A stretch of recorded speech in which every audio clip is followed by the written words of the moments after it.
Let's move on. We're going to go with a 3-3 Blacklist. They are now tied for second place, and they're starting to resemble their championship team. You know, they've incorporated the Viking War Party. They've incorporated Mike Outlaw. Starting to gel with these new pieces a little bit.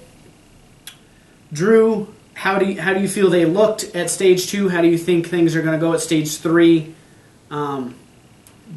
Obviously, you think they're not going to take advantage of the Resurgence's injuries. I didn't say that. Go ahead. How do you think they're going to look at stage 3? Do you think they're going to come out closer to first?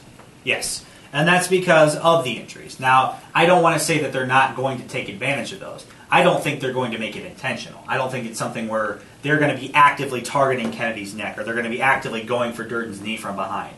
Will they be smart about it? I think they will. There are too many veterans, and this is a championship team. They know what it takes to get there. They're not going to sit there and pull all their punches because they're best friends across the ring. I do think that there is still a lot of big question marks here. It looked like a much better team, but the way that they were able to be rattled to their core just by Casey Carrington showing up and injecting chaos, I don't think they were as strong as a championship team to begin with. I think that they gelled together and they were one unit on one night. And Jojo Bravo had the night of his career. They resemble their championship team, yes. But was it really that great of a team? Because the Eagle Busters, let's face it, that was a bunch of mercenaries that came in for hire. They didn't have to face a real team. I do think the Blacklist is a real team. But are they going to be a championship team in this new era, this changed era? I don't know. They are resembling their championship team, but at the same time, if they're not the same team through and through, I don't think they can gel because it's like, you don't see Outcast for a show, you bring in the Viking Party, you take out the Viking Party, you get Red Wing back, who we haven't seen since a championship. And you have all these changes, and just because they come back doesn't mean, you got your team back, you don't have that chemistry there. Red Wing doesn't know what's going on in this season. He has been gone. He can't flow with this.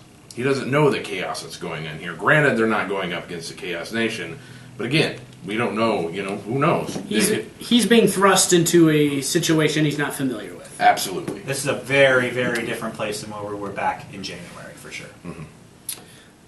Part of the reason that there's been some shuffle on the Blacklist is Makazi's rumored head injury. I'm not going to specify whether or not that's true. They've been very tight-lipped in their organization, but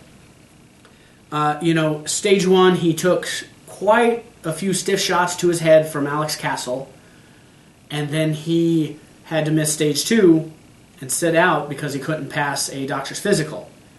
So that's part of why they've shuffled their lineup quite a bit at various times. We believed that he was going to have to sit out stage 3 as well.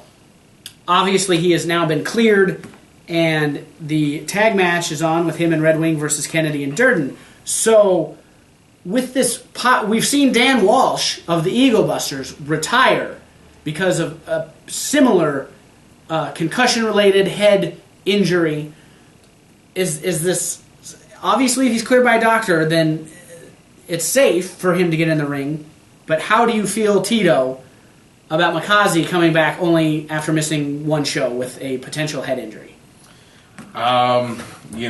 Maybe his head is injured. We heard him talk for the first time at the last show. That's something out of character. Maybe something, after all those kicks from Alex Castle, it's something shuffled around up there. But, that might be a target, for, I know, granted, the Resurgence are good guys, but they're there to win, so maybe, they'll focus on Makazi's head.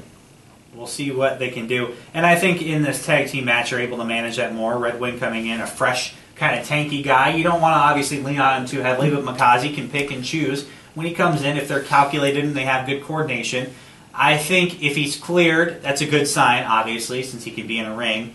I think the more concern comes from, is he going to be able to be the same Makazi? And that's the more bigger concern. I think, especially as you mentioned, Kennedy and Durden, I don't think they're going to go out of their way to attack his head. I don't think that's going to happen.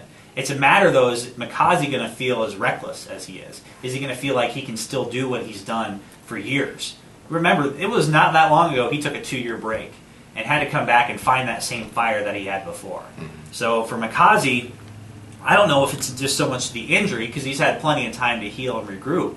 Is he going to be the same person, and is he willing to take those same chances and expose himself the way he was before? It's definitely by design, I think, that he is in a tag team match where he can tag out if necessary. Especially behind a big, big beast.